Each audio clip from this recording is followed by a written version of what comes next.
So we're back with Judd, so nice to see you again. And just going to mop up after you've come back from the States and see how you're getting on. So we're at Judd's secret practice bunker,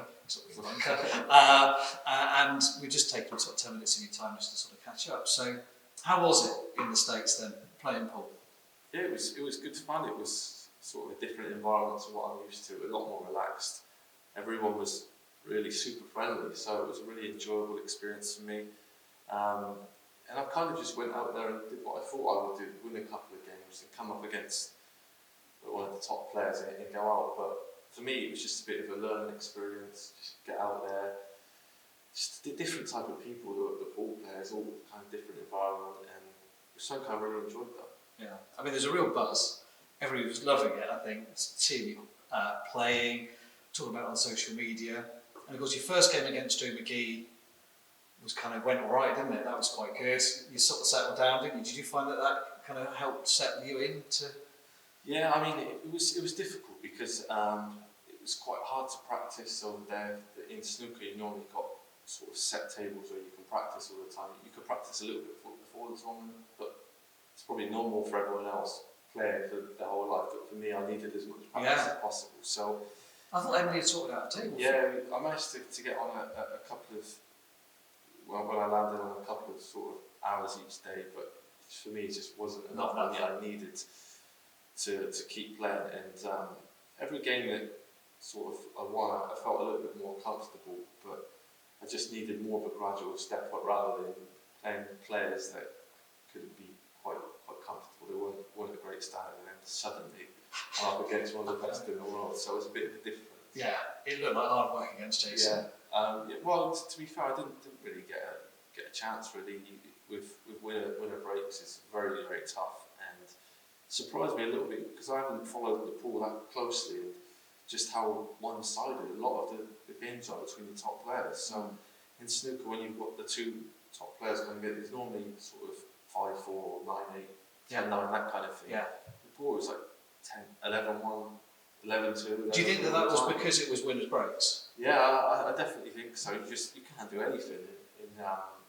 You're just sat there, you're helpless. So it's all on the day in the pool. Obviously, if you break off, you win the lag. Your break goes well. You're a strong favourite. Because your break was good, wasn't it? Break was a lot better than I expected. Yeah. It was quite a bit easier using the kind of template. The balls were seemed to go in. By the end of it, I started to get the hang of kind of the patterns of what was happening and stuff like that, but it's just something that I need sort of 6 months, a year. It was nice as a one-off for me to not have any pressure going and just see what happens, but I'm a really competitive person, so I'd like to go back there and have a chance to win it. It must have been tough, being a competitive person used to doing well, just in a different world, probably, weren't you? Well, I mean, I'm glad that I had such little practice and wasn't really using the cue against it, because I was getting battered and I'd be practicing, I'd be devastated. So it was quite easy to take it. It was a lot more enjoyable than if I was getting sort of smashed up and I was one of the best in the world and really sort of competing on level terms. So it was just good to see the level that I need to get to. And for me, it looks like it's a lot of hard work, 6 months, a year at least of playing every single day. It is different, isn't it? How was Jason with you afterwards? What did he say? I mean, everyone was really good. I think they kind of knew what was going to happen with me. I was going to struggle on certain shots, and he played a really good game. There wasn't much that I could have done really.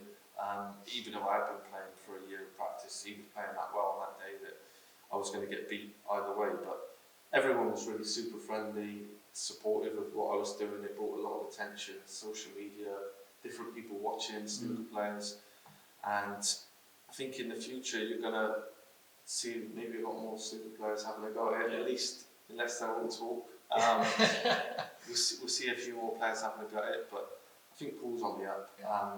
It's just a different environment for us snooker players from playing so serious all the time. It's just nice to kind of let your hair down and have more enjoyable experience. Yeah.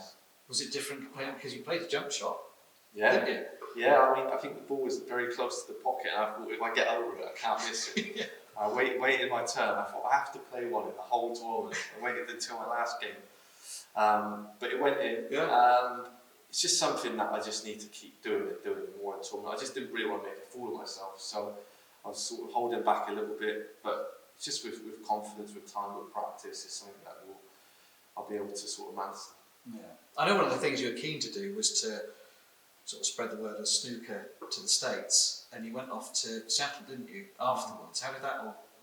What did you do? Yeah, we was lucky enough to do an exhibition in Seattle after, and that went really well. It was a really good club, really well looked after.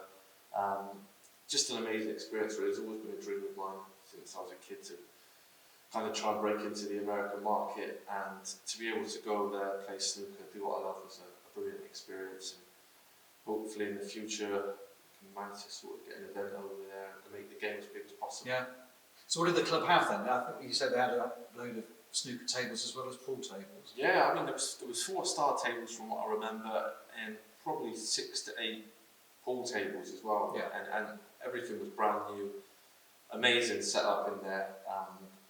Even sort of the club rack cues were all really good and really nice. So you're really well looked after in there. You can tell Mike really cares about snooker. Super keen. Yeah, and for me that's amazing to see, because that's what you need if snooker's going to develop in America. You're going to need people like that. Yeah, definitely. Good, great. Well, thanks for giving us the feedback on how you got on with all that. That's right. And we've really enjoyed working with you Yeah. on this, and I'm sure we'll do some stuff together again in the future. Yeah. Thanks very much.